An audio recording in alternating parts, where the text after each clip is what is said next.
Good afternoon. It's Monday, the 27th of July, 2015, just after 1 o'clock. Welcome to UK Column News. I'm your host this afternoon, Brian Gerrish. With me in the studio, Mike Robinson. Afternoon. And behind the technical desk, we have Nick Green. Well, the weather.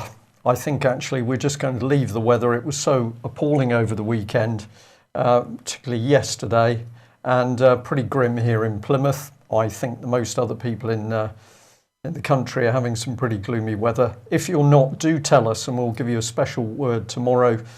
That's it. Enough of the weather. Just before we start the news, can I mention Kent? Indeed. So on Friday I was up in Kent, down in Kent, across in Kent, somewhere anyway in Kent, talking to a corporate audience and I had quite an enjoyable time doing it. I think they had mostly an enjoyable time listening to it, and in the evening I met the Embryonic Kent group, which is great to meet those people, and I just want to thank everybody that was involved in that because it was a good day. I think we opened a few eyes during the afternoon, and then in the evening we got some planning done, which was really good. And the subject was money, Mike. It was, money and banking. Indeed. Well, what better place to start? A quick update on the Tom Crawford house repossession affair.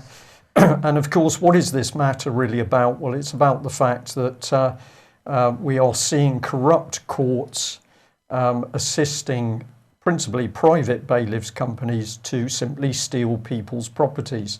And Tom and his team did manage to get back into his own house on Friday, which UK Column reported, and they were able to stay with the house until early hours, I believe, of Saturday morning, when the police arrived, tried to get them out, but later the individuals occupying Tom Crawford's house agreed to step down, whereupon they were arrested. And I believe it's 8 who've been held by the police altogether. We're expecting an update from Guy Taylor hopefully tomorrow, so we will bring you right up to date tomorrow. But just to summarise on the key issue today, and that is of course that the Crawford family have still not seen the key document, the warrant, the court warrant, which resulted in the bailiffs turning up, of course, with massive support of Nottinghamshire police in order to take Tom Crawford's property. Now, we're going to speak later in the programme about what local media did and did not report. But one of the things they certainly haven't reported is, of course, that there's been a High Court judgment saying that the lower courts should release all court papers to Tom Crawford and his family, including the original warrant. Now, I'll show the inset High Court document in a bit more detail in a couple of seconds, but there's a number of very good video clips on the internet. Apologies, whoever took this video clip, I couldn't establish exactly who it was. We're happy to credit you. But this shows Guy Taylor speaking to one of the senior police officers on site at Tom Crawford's house. And of course, what he was saying to him is this whole matter could be stopped instantly if I can see the original signed warrant. And despite the fact the guy is saying to the policeman there that here is this High Court document which says, in particular, court staff are requested to provide the defendants with copies of any warrants of possession and orders for possessions. So a High Court document saying that Tom Crawford and of course Guy Taylor is assisting them as a lay legal advisor, that they should be provided with a copy of the original warrant. That original warrant still not provided. So what is going on here? We have corrupt British courts aided by Nottinghamshire police to steal property because there are no documents. Who are the overall winners in this game? Well, of course, it's the banks. Indeed. So today we have to say happy birthday to the Bank of England, 321 years old today. Hopefully it won't see another birthday, but don't hold that much hope for that at the moment. Now, the bank would be very keen to tell you that they began life as the government's banker and as the government's debt manager. and they claim that this is a role they still fulfill. Unfortunately, it's not the only role that they fulfill these days, because today, of course, they also run the Monetary Policy Committee, which sets interest rates and tries to manage inflation. It regulates the financial system with responsibility for making sure bankers don't break the rules. So it does a good job there. It acts as a broker for the Queen, stockbroker for the Queen and other heads of state through Bank of England Nominees Limited, its nominee company, and it provides wholesale banking services to commercial banks. So I think we've got to be a bit careful here, because this is not a national bank. Let's remind ourselves it is a private central bank operating in the interests of its private customers, of which the government is only one. Of course, we've got to ask the question, in whose interest is the Bank of England operating? Is it actually primarily operating in the interests of the nation, or is it operating in the interests of its other customers? When I asked them that question, they didn't seem too inclined to answer in any meaningful way. Of course, let's not forget that the Bank of England's role, as I mentioned a second ago, as policeman for the financial community. After all, it recognises criminality when it sees it, doesn't it? I mean, this is from March, I think, this year, where they sacked a foreign exchange dealer for a string of misjudgments. Oh, right. So we've got large-scale banks absolutely changing interest rates in order to make profit. No problem. No problem. But when a member of their own staff does it, it's not a criminal act. It's not punishable. It's misjudgment. Corruption. It's just a misjudgment. Yeah.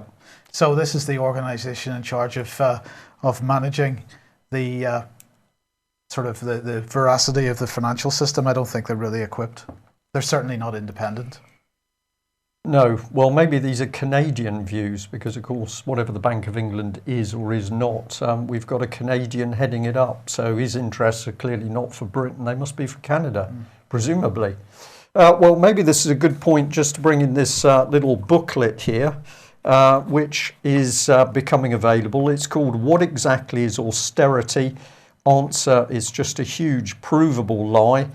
This has been written by Justin Walker from the British Constitution Group, and it's an excellent little booklet which is pulling apart how the corrupt international banking system works and showing absolutely that we're being told austerity means we've got to cut hospitals, cut the military, cut roads, cut everything apart from MP salaries, of course.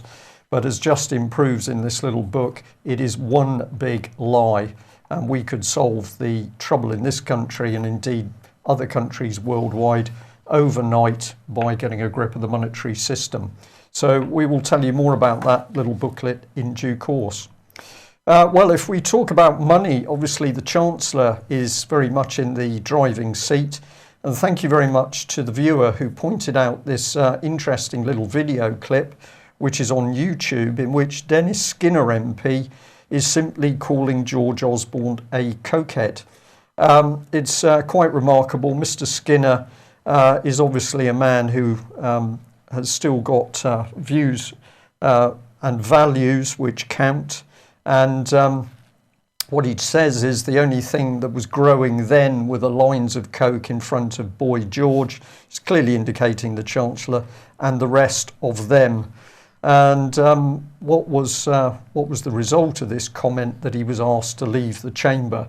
So if you stand up in the House at the moment and actually talk about what is going on, the Speaker simply says, well, you're telling the truth, you better leave. Well, let's have a look at the man. Yes, because he's out of the country. He's making the first of what's being called a series of trips to key EU capitals, and so he's in Paris. He went there yesterday. He's there for a couple of days for talks, with more visits planned later on in the year. Yesterday he had dinner with the French economy minister, Emmanuel Macron, and Macron has said that the UK should not be able to cherry pick aspects of the EU. And of course, this is all about European Union renegotiation. So he's also going to meet the French Finance Minister, Michel Sapin, and Foreign Minister Laurent Fabius. And he's going to say today, if he hasn't already said it, we have been returned to office with a very clear mandate to improve Britain's relationship with the rest of the EU and reform the EU. I want to see a new settlement for Europe, one that makes a more competitive and dynamic continent to ensure it delivers prosperity and security for all of the people within it, not just for those in Britain. And he's going to say this government wants the UK to play a leading role within a reformed EU. So what is this reformed EU that he's referring to? Perhaps this man gave us a clue last week because he wrote, I think it was Sunday week ago, an article in Journal du Dimanche in which he said a government of the Eurozone with a specific budget as well as a parliament to ensure democratic control. That's what he was calling for. And of course, we've got to remember that of course, that's Francois Hollande, the president of France. And we've got to remember back in March, Jean-Claude Juncker demanding a European army to be established. He said, you would not create a European army to use it immediately, but a common army among the Europeans would convey to Russia that we are serious about defending the values of the European Union. Such an army would help us design a common foreign and security policy. So what we actually have here is two major European leaders calling for absolute federalism. They're talking about European foreign and security policy. They're talking about a European Treasury, European Parliament, proper European Parliament. So that's what really Osborne and Cameron are up to, because we know Cameron went and did a similar tour a week, well, it was 2 or 3 weeks ago. Osborne's continuing the work. And it's absolutely clear that part and parcel of this referendum that is going to be created in Britain in the next year, 18 months, the sort of rhetoric around that is going to be the renegotiation of Europe. We're talking about the end of nation states and full federal United States of Europe. And of course, London, no longer the capital city of this country, but simply a city region, right. I think it was identified as. So if you wonder what is happening to London at the moment, city region under the European plan. Well, of course, with Europe, you must vote and get it right, because if you vote and get it wrong, you have to have another vote. And who better to pick up on this than Alex Salmond? And he was being interviewed by Andrew Marr. And what's he saying? Well, it's the same as Ireland, isn't it? If you vote and don't get the right answer, we just have to have another vote until the right answer's coming out. But he's saying, Alex Salmond is saying that it's inevitable there's going to be another referendum. Yeah. I must agree with him, because they want that right decision. That was the wording. I think a second independence referendum is inevitable. The question, of course, is not the inevitability, it is the timing. Well, what, with a view to catching people on the hop or something? Well, I would imagine so. When they think they got the best chance of getting their way through, then you're going to run the referendum. It's exactly what David Cameron's going to do.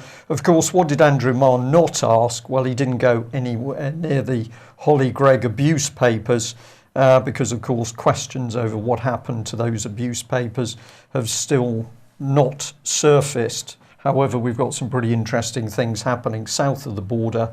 BBC has never, ever reported on the Holly Gregg case, and one of their journalists, of course, was pulled off when it got a bit too hot to handle. So that's the state in Scotland. And overseas, we've got more trouble brewing, because Turkey's now said they want discussions with NATO, because they've had explosions going off, and they're getting worried about Islamic State terrorists. So this is the picture of the meeting. All looks pretty civilised there, I have to say. Rather different from the schoolboy behaviour in Westminster. But interestingly enough, when you start to look at the pictures from the bombing incident, there's just something about it, Mike. I'm going to be very cautious here, but some of these images to me just don't quite look right. And we know that the BBC's finally had to respond to freedom of information requests, where people were asking, did the BBC interfere with images over the so-called children's was this the napalm incident? The napalm incident in Syria. So we're going to look into that particular Syrian incident in more depth. But many people, of course, are saying be very, very cautious with images being shown because quite often these have been interfered with in order to push across a political agenda. And that's probably a good point to introduce Libya. Well, actually, Cameron is talking about bombing Libya again, but this is in the run-up to a trade mission to the Southeast Asia. So it's quite interesting that he's talking about this in connection with that. Apparently he's going to be joined by 31 representatives from businesses right across the UK, and he's expecting to be able to sign deals worth £750 million, which is going to create 270 new jobs. That seems quite a sum, but anyway, I'll leave people to think about that. But in the run-up to this trade negotiation, he's talking about ISIL and saying that that's going to be a main focus of the visit. So this is ISIL that President Obama is on video record saying that the Americans are supporting and helping to train. That's right. He said if there is a threat to Britain or to our people on our streets, we are able to stop it by taking immediate action against that threat. As Prime Minister, I will always want to try and take that action. This is the case whether that problem is emanating from Libya, from Syria, or anywhere else. He said in a statement, he said, ISIL is one of the biggest threats our world has faced. Well, he should know since he created it. But anyway, all of us face a threat from foreign fighters and from increased radicalisation within our countries, and it's right that we look at what help we can provide to one another. I think Britain can offer expertise on practical counter-terrorism work, dealing with the threat from foreign fighters and investigating potential terrorist plots. And I think Britain can learn from Indonesia and Malaysia on the work they have done to tackle the extremist ideology and to build tolerant and resilient societies. But it seems that the Foreign Office and David Cameron, or at least they think that David Cameron perhaps has gone a bit too far with some of the things that he's been talking about, because they are now denying that there's any intention to bomb Libya. They're saying that they're supporting progress towards a UN-mediated ceasefire and a stable political settlement in Libya. That's their immediate priority. They're saying the UK has no plans to launch airstrikes over Libya, and they're saying we're working closely with international and regional partners to support the Libyans to tackle terror groups, and are discussing how to use existing UN Security Council resolutions to sanction terrorist groups in Libya, including groups affiliated to ISIS. So I don't think, they don't seem to know what each other's doing. I think basically the moment Cameron runs off script, he's got problems. He's getting carried away. I was going to say earlier on one of the slides, you look at the eyes of George Osborne, there isn't anything there. No. There's no. These people, of course, are not making up policy. They're not involved in the policy. They just go out front and the puppet spouting the words. So if he forgot his words, he could go anywhere really. Quite a bit of cabbage patch actually coming in Mr. Cameron's face, I see there. So what have we got here? Sensitive Foreign Office papers. Well, indeed, because it's not just Cameron who's, perhaps if I use the word deployed, because this is an incredible story, it seems, and a fascinating admission, but from the government that Tony Blair has been given access to what they're calling diplomatic cables and other documents ahead of meetings in Beijing, and these are supposedly commercial business meetings. And who gave him these documents? The Foreign Office officials. So what do you think, Brian? Is this just the old boys network at here, or is Blair actually a paid British agent?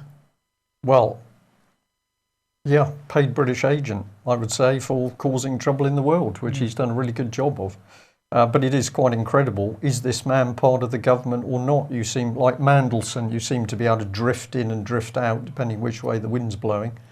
Immensely dangerous, because we've no idea who is actually running the country. I mean, if a member of the military, for example, who had a certain security clearance while he was employed by the Ministry of Defence retires, he doesn't still get access to that material in his retirement, does he? Absolutely not. So how does that work for politicians? Because they're running a completely different agenda. And as somebody said in the chat room, and I totally agree with it, these people are actually the threat. Our own government is the threat, because these people are working outside their authority to a common purpose. it's becoming pretty obvious. And of course, have you more on that one? No, Otherwise, that's I think fine. we should get on to what it's really about and the standard of Britain's politicians, people who are deciding what the future of our constitution are going to be, apparently been busted. Right, well, what can we say? Gruesome. Yeah, Lord Sewell, is that his name? Sewell, sorry. Lord Sewell, busted. I have to say, aside from the actual content of what has happened here, one of the things that I wanted to highlight before we talk about the man himself was just the type of reporting that's going on here, because once again we have the Murdoch press presenting these types of headlines. And I just wanted to sort of remember the News of the World. It's a very similar type, style of headline. Of course, what did this lead to? It led to the Leveson inquiry, which we exposed as being a common purpose front. Is that scam? Scam, yeah. And of course, our reporting was in February 2012, and then in November 2012, the Daily Mail expanded on the work that we did and absolutely demonstrated the links between Common Purpose and what was going on with the Leveson inquiry through the Media Standards Trust and so on. So I am suggesting today that this is a sort of a reboot, a reset of the attempt to bring about controls of the press by the government. We're going to see many more of these types of sensationalist headlines over the next period of time. And we'll see many more calls, in fact, about the disgraceful behaviour of the British press, driven mainly by the Murdoch press, in my opinion. But if we can just focus on this for a second, because this is Ian Dunt. If I remember rightly, and I could be wrong about this, he did give evidence at Leveson, I think. And what he's saying here is what Lord Sewell gets up to is none of our business. And he's saying it's time to get on. It's time to get on the scandal bus. Lord Sewell has been photographed taking cocaine with prostitutes. He's dressed up in a leather jacket with a bra in a manner which suggests he is relaxed about having a good time. He sits about chatting politics with women of the night. Let's all have a laugh. We can all gather around the reliable English mixture of Protestant moralising and lewd childish jeering and have a good time at his expense. So this guy really trying to undermine the real point of this story by suggesting that it's just some twisted morality which is being presented by the media. And he ends up by saying it's exactly the same as the great ritual humiliations of the Tudor courts half a millennia ago, from the bawdy public songs of the self-important constitutional contortions of the great and good. We can dress it up how we like, just as they did, but we really haven't changed all that much. All that's missing is the village stocks. But of course, this doesn't, he's completely missing the point, isn't he? Because the question is, if this man is behaving like this in his private life, how is he behaving in his public life? Of course, what was it, 3-4 months ago, we saw George Osborne himself behaving very strangely while he was sitting at the left hand of David Cameron, and it looked very much like he had been taking some type of drugs, whether it was prescription drugs or whatever. So the question is, how does this affect this man's judgment when he is actually operating as a politician of the realm, as it were? And also, what does his behaviour, how does his behaviour leave him open to blackmail? And of course, this has always been one of the control mechanisms that has been used in politics in this country. So this isn't just a simple case of making a moral decision. This is about somebody who is employed as a public servant and what risks this places on his ability to do his job. And of course, we need to remember what he's been doing, because it's Lord Sewell who's been the key man pushing through all of the Scottish devolution. So Lord Sewell has been pushing for huge changes in our constitution and the way the United Kingdom sticks together. My question is, when he made his decisions and made those reports, was he high on cocaine then? If you look at some of his comments, he's one of the people saying that, of course, that independence for Scotland is actually a good thing for the Union. That's a pretty interesting statement. Was he on drugs at the time? We've no way of knowing. So I think political commentators like that might be very, very dangerous people, because do we want these sorts of people running the country? I think The average person would say definitely not, and yet we're being told we've got to accept them. Where does it lead? Well, it ultimately leads to the fact that you have a British state that is prepared to threaten, harass and bully child abuse victims. We'd just like to play you this short video clip of Nottingham Beechwood child abuse whistleblower Melanie Shaw talking about Nottinghamshire Police under Chief Constable Chris Eyre having another go at smashing their way into a property. What does this woman have to suffer? Why does she have to continue to suffer when she's been brave enough to stand up and tell the truth about her own abuse and that of many other youngsters in the Nottingham area? Just have a look at this video clip.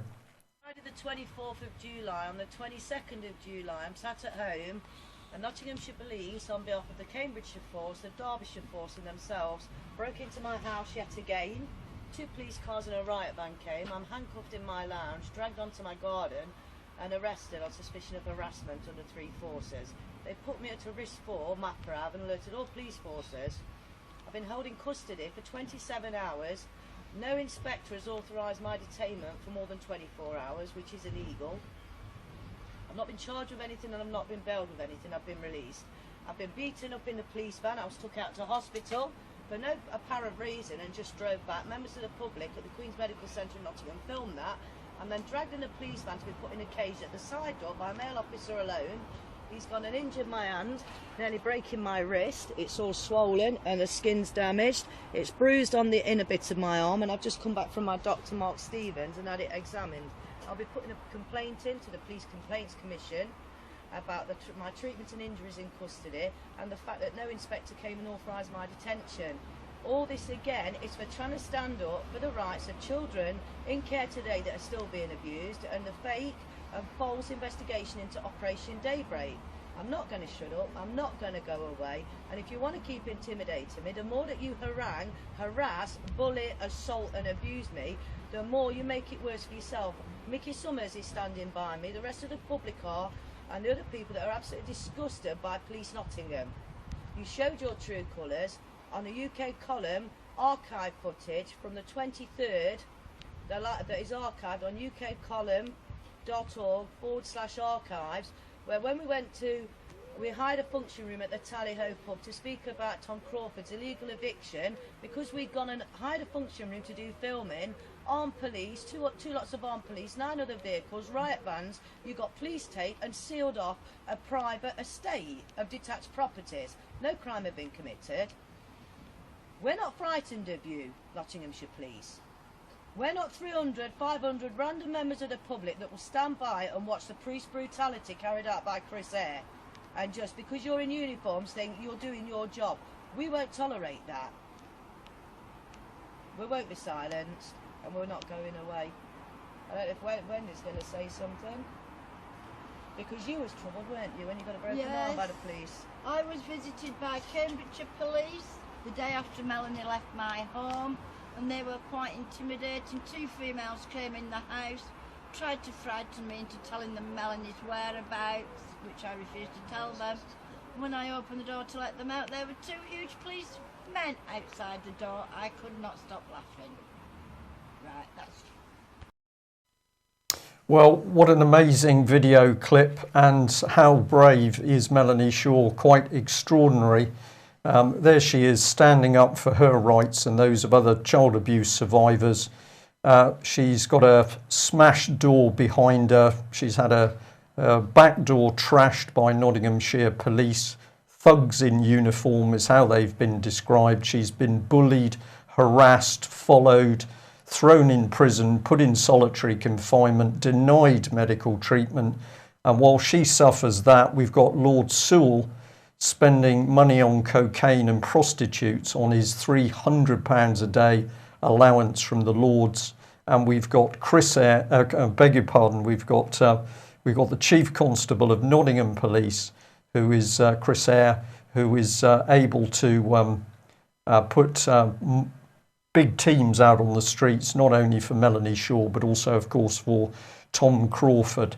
What is going on in Britain? Well, what we're looking at really is we are close on the edge of a complete breakdown of law and order, not in the streets, not on the streets, but in Westminster itself. Well, let's bring in Justice Goddard, because of course at the moment we're to believe that this 63rd rate New Zealand judge is going to run a massive inquiry into child abuse in UK. We posted some time ago one of our diagrams just showing the catalogue of abuse against Melanie Shaw. We've identified, of course, David Cameron and Theresa May as being two of the key culprits, along with Alison Saunders from the CPS. But we're now very pleased to say that members of the public have asked directly to the Goddard inquiry, will Justice Goddard make a statement regarding protection from the police and social services for Melanie Shaw, for public confidence in her inquiry? Will she make a statement to the government warning them not to use the police as a weapon to silence child abuse witnesses and victims? Now, this is very, very important information, because finally now we've got the public taking Goddard to account, holding her to account, because if she does not protect child abuse victims such as Melanie Shaw from intimidation by the very organisation she's supposed to be investigating for their participation in child abuse, then quite clearly her inquiry is itself a complete farce. So if you're motivated by what's been happening to Melanie Shaw, and of course Mickey Summers and the thousands of other children abuse victims, perhaps you might consider making contact with the Goddard inquiry to ask if they will make a public statement explaining just how they are going to protect child abuse victims and whistleblowers from intimidation, not from paedophiles, but from police forces such as Nottinghamshire Police. We wait with great interest to see how that develops. Particularly since these police forces are helping with the cover-up in the first place. Well, that is it, Mike. It's just so clear everywhere we go across the country where youngsters, adults now are coming forward to talk about child abuse. It is evident that the police at the time covered up, and the police today are still doing everything possible to cover up. Well, have a look at the Mirror, because the Mirror a couple of days ago was highlighting the case of the Angel Children's Home, which is Lambeth, London. And what the article is saying is that the Blair government was briefed about police probing paedophiles, including a Labour minister, but then, surprise, surprise, the whole thing was halted. So the Daily Mirror said that they'd obtained papers which prove for the first time that Mr. Driscoll's Children's Home probe was being monitored by senior civil servants and ministers before it was halted. They include briefings written for the Blair administration just hours after the detective allegedly first named the minister as a suspect. This is a Labour minister. The officer was removed from the investigation 3 months later. So this is pretty standard. Well, two of the then ministers mentioned are Frank Dobson and Paul Boateng. And let's have a look at how these pieces fit together. This is the key document, which is available if you go to the Mirror's site. But just in the interest of getting it up on screen, background: Liverpool police have been investigating and conducting a major investigation, Operation Cart is that, I think, into a number of allegations of paedophile activity in Merseyside children's homes. So this is part of the start of it, and there's Mr. Carroll mentioned in the middle of it. And what the Mirror is saying is that this document, together with pages and pages of other material about these paedophile rings, including members of Westminster, were put into the Blair administration. So Tony Blair, I mean, everywhere you go for this man, there's trouble, whether it's death and destruction, excuse me, overseas, or we're dealing with child abuse, it would seem, at home. So these are the people implicated. Frank Dobson, of course, none of them remember very much. Perhaps we'll have a little bit of Alzheimer's creeping in later. But a person that interested UK column was this lady, Dame Platt, former social services inspector. And in the article by the Mirror, it said a confidential memo written by SSI Chief Inspector Denise Platt stated Mr. Boateng was at the centre of a perceived conflict of interest because his wife Janet had been the chair of Lambeth Social Services during a period in the 1980s. Ms. Platt, who was made a dame in 2004, is currently a trustee of the NSPCC. That's the same NSPCC that is so closely linked to the Goddard inquiry. Indeed. And sorry, Ms. Platt, who was made a dame in 2004, is currently a trustee of the NSPCC, has denied being told the minister was being investigated or being involved in providing any briefings to ministers about the Lambeth investigation in 1998. And of course, you're spot on, Mike, because here she is as an NSPCC trustee. But of course, NSPCC, we now know, is the Goddard inquiry. You make a call to their helpline, you're not talking to Goddard inquiry staff, you're being routed back into the NSPCC, which appears to be now possibly implicated in the cover-up of child abuse. So we were very interested in this subject because back in February 2015, we noticed that if you went to the Metropolitan Police website to look at Operation Yewtree, the number they told you to ring was not the Met Police, it was in fact NSPCC. Apologies, small frog appeared from somewhere. This is what we said: Dear Met Police, I've just visited the Metropolitan Police website and was surprised to find that the contact number for Operation Yewtree is for NSPCC and not the Met. In our own work helping individuals who've been abused in care, many are deeply suspicious of NSPCC and NSPCC staff. Can you please explain how the Met can justify this promotion of NSPCC to the public as an equivalent to the Met Police Service regarding contact with vulnerable individuals who wish to impart sensitive and confidential information to the police, which may well pertain to criminal activity of a serious sexual nature? We look forward to your response. But the underlying requirement for this is, how can the Met Police investigate organisations they're in bed with? There's no independence, and therefore if you're a child abuse victim, how can you trust the police? Because you're not dealing with the Met Police, you're dealing with NSPCC. Well, what did they do? They sent nothing, and eventually we had to send a chaser, and back came this reply: Dear Mr. Gerrish, your inquiry is currently with our Specialist Crime and Operations Press Desk. We shall ask them to progress the matter as soon as possible. Kind regards, Matt. Well, I don't know who Matt is, but we did wonder whether it could be Matt Tapp, who of course has been closely involved with media and press coverage for the police in a number of high-profile cases, including at one stage with Melanie Shaw. Now, this could be a different Matt, but why would this question be so difficult for the Met Police to answer? Well, eventually they did come back with a response. This is what they said. The web page in question refers to the announcement that Yewtree was to move from an assessment to an investigation. At that time, the operational number for Operation Yewtree had not been set up. Therefore, the NSPCC was given as a sensible alternative in the interim. We recognise and understand that individuals will not always want to speak to police. It's for this reason that we will often signpost individuals to agencies such as NSPCC and NAPAC in relation to investigations of this nature.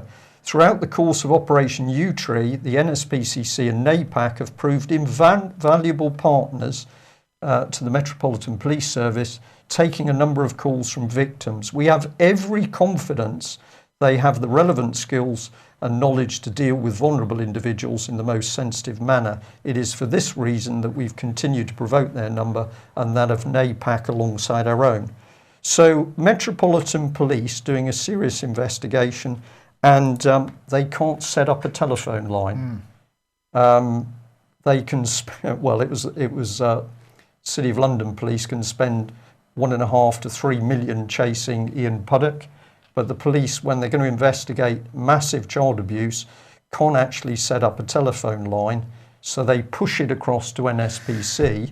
And now we've got some pretty heavy questions being asked about the role of senior NSPCC trustees to do with cover-up of child abuse. It's interesting because it parallels a little bit the child abuse inquiry itself, because the child abuse inquiry, the domain name for that is csa-inquiry.independent.gov.uk.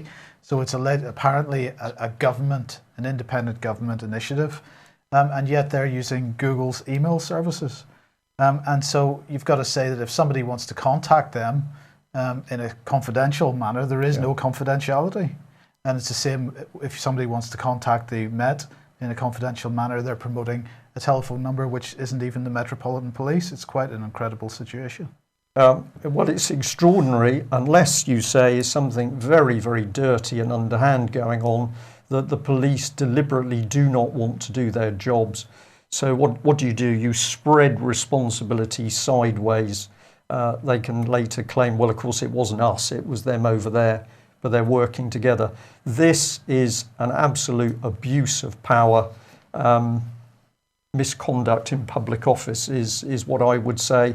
But how interesting that we can now show trouble, it would appear, with NSPCC. Met Police says it's not interested.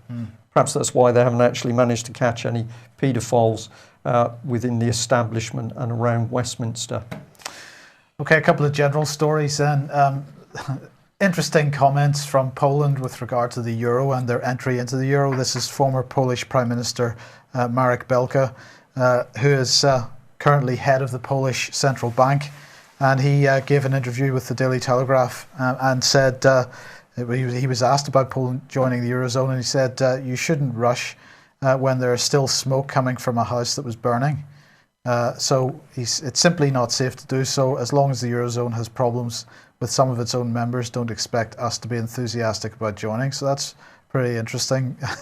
You know, Poland, which has demonstrated itself to be an absolute puppet of the West, of Europe, of NATO, of everybody, absolutely refusing to get involved in the euro, just too hot to handle at the moment.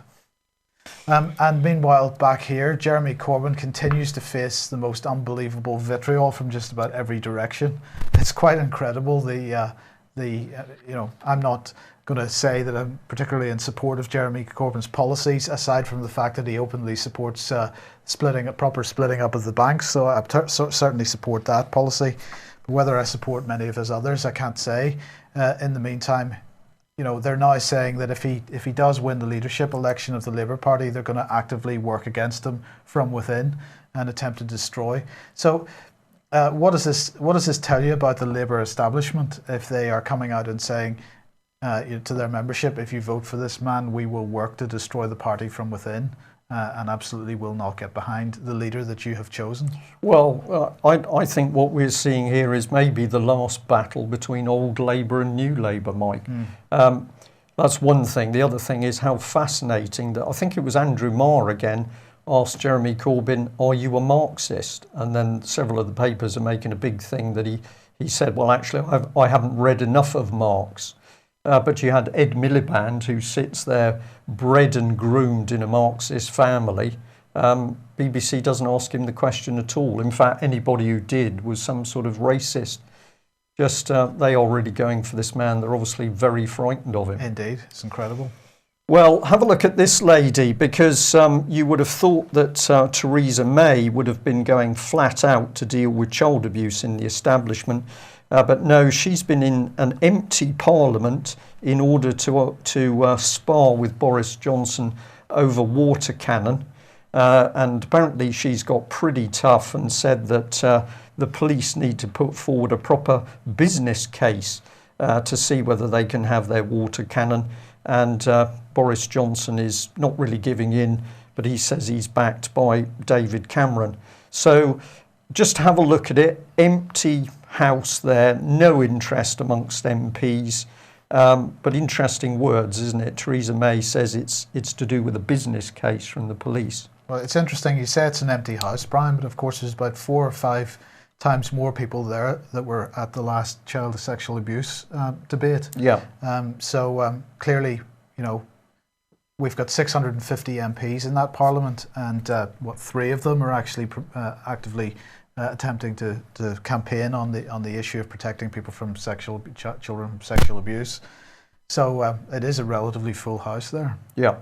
Now, I know we're just about on our normal time, but we will keep running for this because I think it's important. Daily Mail and other papers picking up on the fact that there was a secret meeting to discuss Operation Tempora, which was talking about putting 5,000 or more heavily armed troops on the streets, if necessary, in Britain to fight jihadis in the event of a terror attack. Now, what was interesting about this story is that it only broke because part of the discussions were posted on the new police chief's council website. The Mail saw it and took some of the document down, whereby the police removed it. This was the guy who'd actually briefed the police on what was going to happen and the fact this vast number of troops were going to be involved. This is DCC Simon Chesterton. And some people have picked up on it. Baroness Jones, who sits on London's Police and Crime Committee, said she was shocked at the plans, saying this would be unprecedented on mainland Britain. And she expressed concern the troops would not be sufficiently trained to protect civil liberties. Police leaders apparently feared that the soldiers would be needed if there was a wave of attacks by extremists inspired by Islamic State or Al-Qaeda, as police forces no longer have enough manpower to cope. This is because of the cuts in police force, they're saying, G4S taking over the jobs. But somebody contacted us and said there's something really dirty going on here, and this is why they were interested. They picked up on the fact that to handle the level of material being discussed, you would need to have gone through security clearances, developed vetting, DV. Chief constables apparently are DV cleared. This is required for access to top secret. And if you're going to be cleared, they're going to have a look at these things around you. This is very in-depth vetting, baseline personnel security, standard departmental company records checks, security questionnaire, criminal record check, credit reference check, social service check, check of medical and psychological information, and interviews not only with the subject themselves but also friends and family. So very in-depth stuff. And what was being pointed out to us is that where did they hold this top secret meeting? They held it in a hotel in Leicester, and our experienced sources say that to use a hotel to discuss that level of classified information is itself a breach of the Official Secrets Act. So we've got politicians who don't know what's being discussed about bringing troops onto Britain's streets. Where are the discussions? In some committee room in a hotel in Leicester. Who's discussing the police? Who else was there? We don't know. Is the country being run by Westminster? It doesn't look like it to us. Well, okay, so local media then. This is an interesting little blog post, and I do recommend that people go and have a look at it. It's from the nosanctuary.net blog. It's anti-social media in Cornwall, and they're looking at Local World. Now, the image at the bottom there is Mr. David Montgomery, who's the Chief Executive of Local World Limited. And the blog is saying that Local World Limited is a large regional newspaper publisher in the UK which publishes around 100 print titles and has in excess of 70 websites. Local World Limited was formed in 2012 by David Montgomery, a former Chief Executive of Trinity Mirror, and brought together Northcliffe Media from the Daily Mail and General Trust and iLife News and media from Yattendon Group. And the purchase of the businesses was approved by the Office of Fair Trading and towards the end of June 2013. And within a year, the OFT closed its responsibilities were passed to a number of different other organisations. Now, although the point that's being made here is that although some people thought that Local World would breathe what they're calling new life into regional newspapers. Others recognise that this was a pretty bad situation, and they quote David Montgomery as saying, "We will harvest content and publish it without human interface. We will harvest content and publish it without human interface." And his vision is that press officers from the police, hospitals, councils, schools, businesses and other organisations should be invited to provide the majority of stories, usually by self-service, so they get to publish to themselves, and they will be given a larger measure of control as trust is developed. And there's much more information, background information on this blog post, so do go and have a look at it. But really, I just thought that was a pretty staggering statement to be making from Montgomery, saying that press officers from the police, hospitals and councils in particular basically get to write their own copy, publish it on the website by themselves on these local news websites, as if it's independently curated news in some way or independently investigated news. This goes beyond the current situation where journalists are really rehashing press releases, where press releases can be directly published. That's a pretty scary development for democracy, is it not? It is, and we can perhaps give an example of what's going on at the moment. Let's return just very briefly to the Tom Crawford case, because what's the Nottingham Post, the local newspaper, been doing? Well, it hasn't been delving into the corruption in the courts. It hasn't been asking questions about the warrant and why this family has had to go to the High Court to try and drag the documentation out. Nottingham Post not interested in that at all. What they've started to spin out is that neighbours are very upset because they're living in fear that the protesters will return. Now, this is a small cul-de-sac, and it's been very obvious over the last few days that the neighbours have been highly supportive of the Crawfords, and that is what has allowed the Crawfords to keep going. But now we've got local MP Mr Coker coming in saying, "I'm really very sorry about the problems at Fern Chase. I've seen how awful it is visually alongside the problems of the ongoing security and the protests." So does the MP get his nose into corruption in Britain's courts? No, he follows along the spun story by the Nottingham Post. And then just compare these. So Nottingham Post is working to undermine those who are fighting corruption in the courts and the banks. And then the same Nottingham Post can't investigate harassment and brutalisation of Melanie Shaw. So it's pretty blatant what's going on, Mike. Of course, that letter from the MP to the residents, absolutely cynically designed to remove, or to at least poke a stick in to try and remove that support that Tom Crawford has at the moment. Yeah. Well, if you want to know what's really going on and how bad it can get, let's just pop over to the USA, where a number of people warning about this, which is Satanist groups have succeeded in erecting a statue of Baphomet. This has been put up in Detroit as the latest place, with a big celebration in a venue complete with upside down cross that you can see there.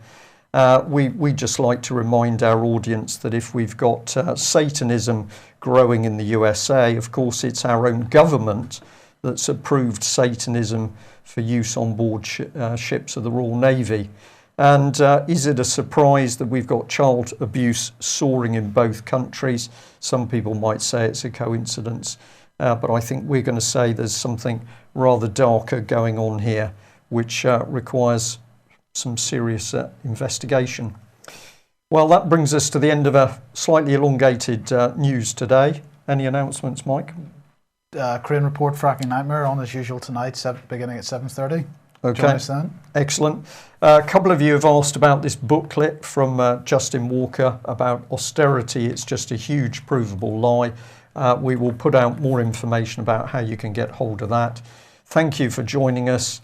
Please, if you can do something to assist the child abuse victims, how about picking up the phone, emailing the Goddard Inquiry to see just what Justice Goddard is going to do to protect child abuse victims and whistleblowers. Thanks for joining us. We'll be back same time tomorrow. Bye-bye.